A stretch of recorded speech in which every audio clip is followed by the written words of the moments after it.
Knuckles the Echidna is one of the classic and most iconic characters from the Sonic franchise. When he was introduced in Sonic the Hedgehog 3, it was not as an ally, but as a very irritating rival. Knuckles played the role quite well. His powers were displayed when he punched the Chaos Emeralds out of Super Sonic, and the developers made sure that the players felt just as annoyed with Knuckles as Sonic did whenever the Red Menace would taunt you, just out of reach. But Knuckles was not your run-of-the-mill rival who opposes you just because he's a jerk. Far from it. Knuckles the Echidna was arguably one of the deepest Sonic characters at that time, as he had a connection to the location of Sonic 3 through his backstory, as well as some personality, both visually and mentally, with his taunts and gullibility. Growing up on the floating island by himself, Knuckles was prone to being taken advantage of, and when Dr. Eggman arrived warning that the Hedgehog would come to steal his Master Emerald, Knuckles felt like he knew what he had to do. Although Knuckles comes off as an irritable punchy guy who gets tricked at first, we see more sides to him through the Sonic 3 and Knuckles version. Before his adventure begins, we see Knuckles peacefully relaxing with some of the island's tiny animals, which is a much more serene depiction of him than anything else so far. Additionally, nearer the end, we see Knuckles realizing he was tricked by Eggman, but at this point, he's too weak to stop him. In a change of pace, Knuckles actually asked for the assistance of Sonic and Tails to save his home. He had realized he had been duped, and he wasn't stubborn enough to refuse help. So in this 16-bit game, Knuckles is not only introduced as a rival, but his personality gets explored and he develops slightly by the end, with many of his decisions making sense due to his history. In short, Knuckles was a very compelling and interesting character, a rival that matched Sonic's speed with power, and one that could very much lead a narrative should his creators had ever wished to. He would spend the rest of the classic era mostly as a rival to Sonic or a neutral party, and his distinct identity would garner him many fans. Sonic Adventure would be the next title to really explore Knuckles' character deeper. The Echidna is shown to be at peace on Angel Island, ever watchful of the Master Emerald, but his whole world is quite literally sent tumbling down when the Master Emerald shatters. This is a big catalyst for Knuckles' future development for a few reasons. The first is that it is reasonable to assume that Knuckles has never witnessed a Master Emerald break before, and considering it was his duty to protect it, he would be very motivated to punish whoever was responsible and restore it. Considering Chaos Zero's sudden appearance, he naturally presumes he is responsible and goes in for the attack, proving my point. Additionally, Knuckles will be required to leave Angel Island for possibly the first time in his life, and if not, then at least for the longest time, which will expose him to all sorts of people and situations he had never had to deal with before. On top of that, the spirit of one of Knuckles' ancestors was also released with the shattering of the Master Emerald, and although Knuckles didn't know it at the time, she would provide him a glimpse of his forgotten heritage. Compared to the classic era, he is certainly less egotistical in this game and more straight to business, which considering his home has crashed down to the earth makes a lot of sense. But he is shown to also ponder whenever he is in calm scenarios. We see that he still could be tricked rather easily, as Dr. Eggman frames the Green Chaos Emerald in Sonic's possession as a Master Emerald shard. When Knuckles confronts Sonic, he doesn't hear him out and goes straight for the attack. Once Eggman swoops in and reveals he was tricked, Sonic calls Knuckles out for believing Eggman again. Knuckles reacts defensively to this, even though it was true, which seems to show that Knuckles dislikes this aspect of himself and doesn't wish to be reminded of it.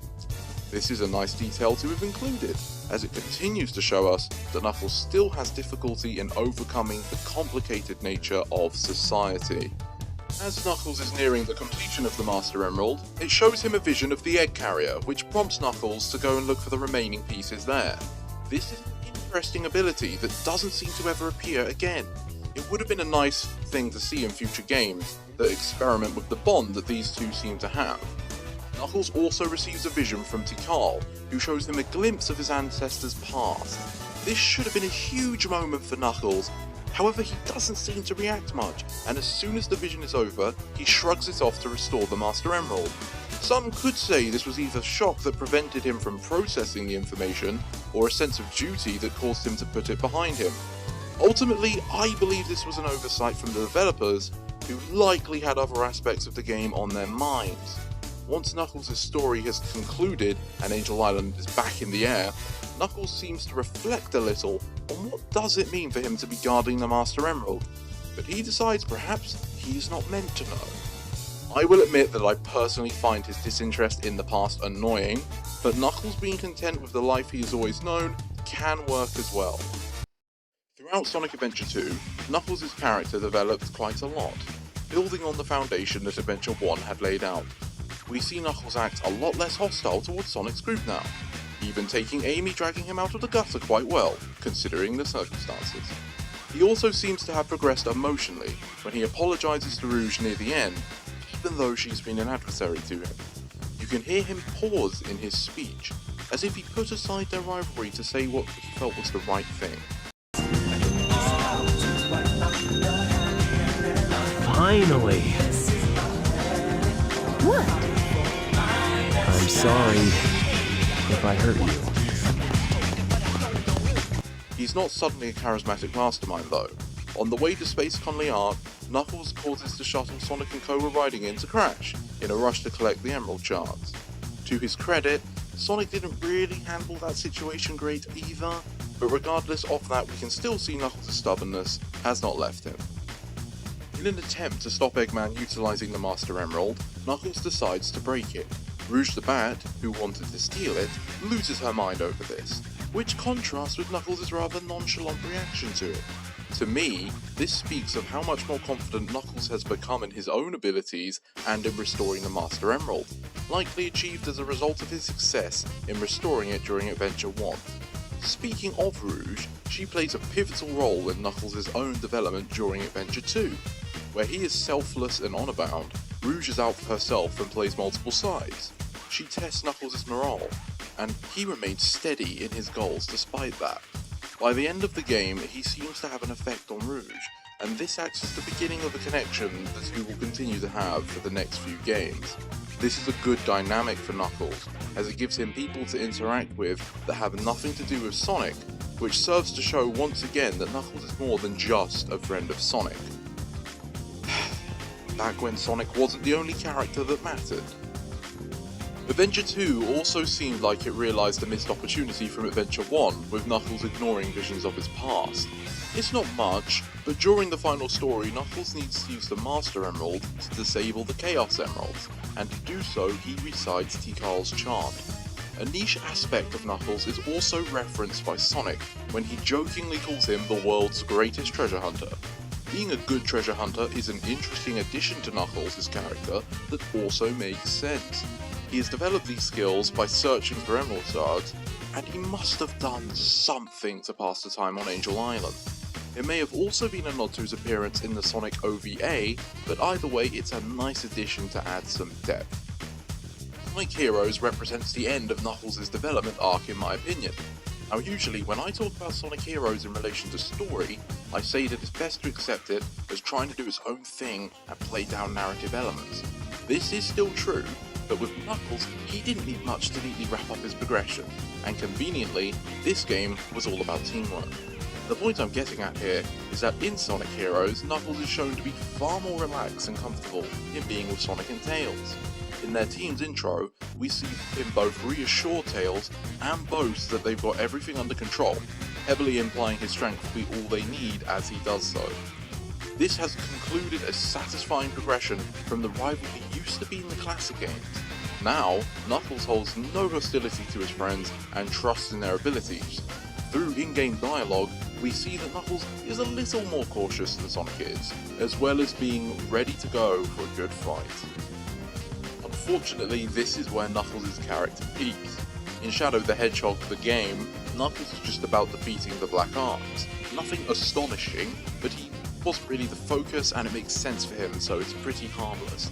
In Sonic Battle, we see Knuckles is rather friendly to others, but he's also incredibly easy to anger. Compared to any other game before this one, Knuckles is on such a short fuse that he may as well be on fire, and he gets angry to the point that he will attack and not listen to reason until someone beats him up.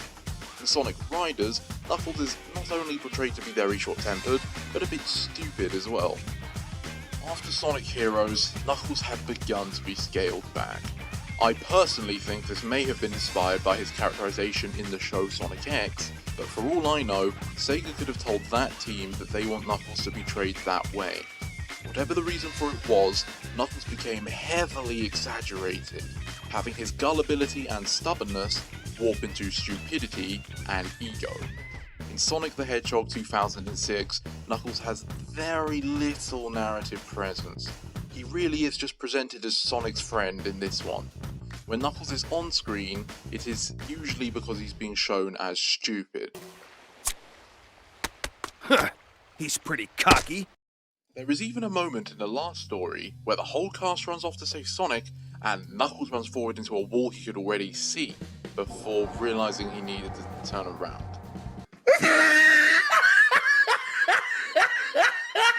The only moment with Knuckles I liked in that game was a brief interaction he had with Rouge and Flamecore, where the two are trying to rile the other up, except it's only Knuckles getting affected. It's nothing outstanding, but it's the closest he gets to his old self. If you don't like it, you can stay here. You've got to be kidding. Aside from making him stupid, another reason Knuckles feels just like a tag-along in 06 is that it's not really Knuckles. It's just a watered-down version of him. Before, Knuckles brought depth and stakes with him whenever he was added to a narrative. It usually meant the Master Emerald is being exploited, or something equally as threatening was happening that caused Knuckles to leave Angel Island. Now he has no Master Emerald to protect, which has also severed his connection to his echidna past that was yet again dropped into the abyss. Knuckles used to provide interesting dialogue and dynamics that would differ to how Sonic would when he interacted with characters like Rouge or Dr. Eggman. But now he just stands there, does something stupid, or gets angry.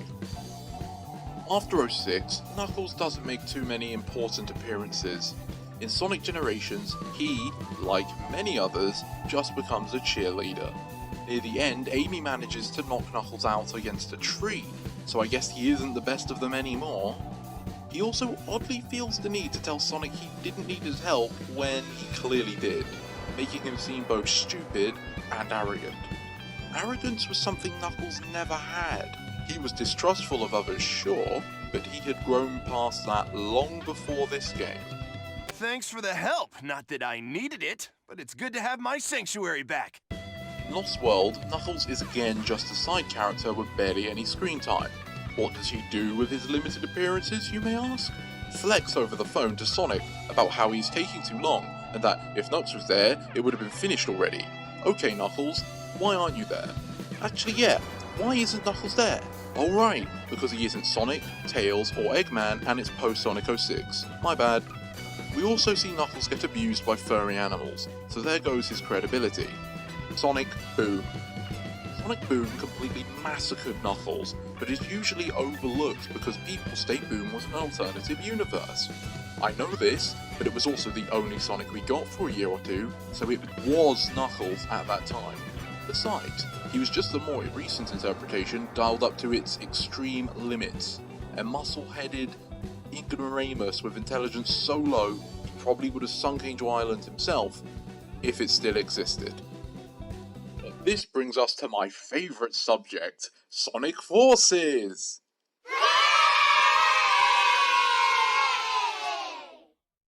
After years of Knuckles being shown to be a dumb, short-tempered and egotistical side character, what do you think they would have him be in a game about a resistance movement? An enforcer? A frontline soldier? Perhaps a demolitions man? No. Knuckles, the clown Knuckles, is the leader of the entire resistance movement.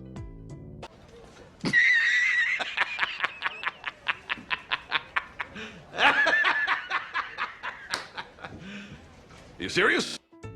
Once upon a time, I could have seen Knuckles take such a role, and I would have probably enjoyed it. Old Knuckles had battled Eggman for years, so he would be familiar with how to beat him. He may not have ever led armies before, but he knows the burden of responsibility and would have taken it seriously. Besides, his shortcomings could have been covered by his friends. But this Knuckle? Amy, Knuckles, go left! Give me a sec. I'm on it. Absolutely not. Things that would have required great execution to pull off with old Knuckles just fall completely flat here.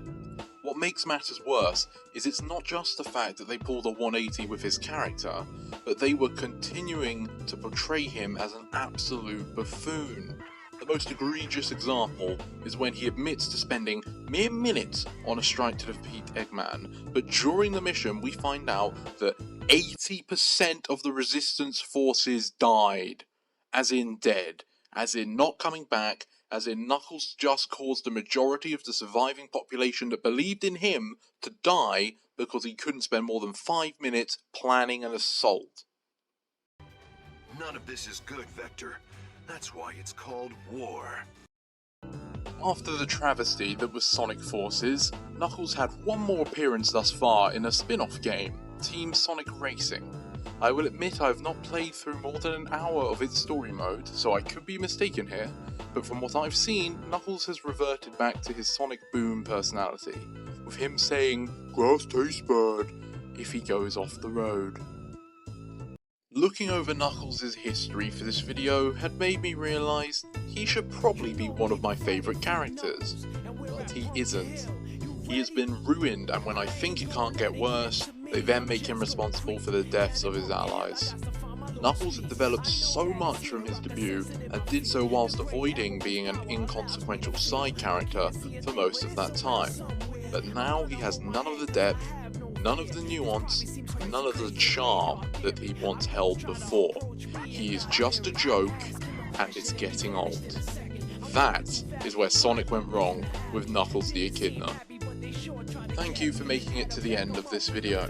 I was meaning to get this topic done months ago, but I was struggling to present my thoughts constructively for the longest time. Anyway, if you have had any thoughts of your own to add, feel free to share them in the comments. Have a nice day, and I hope to see you next time. Yeah, hell, I got to find my lost piece. I know that it's here. I sense it in my feet. The great emerald's power allows me to feel. I can't see a thing, but it's around somewhere.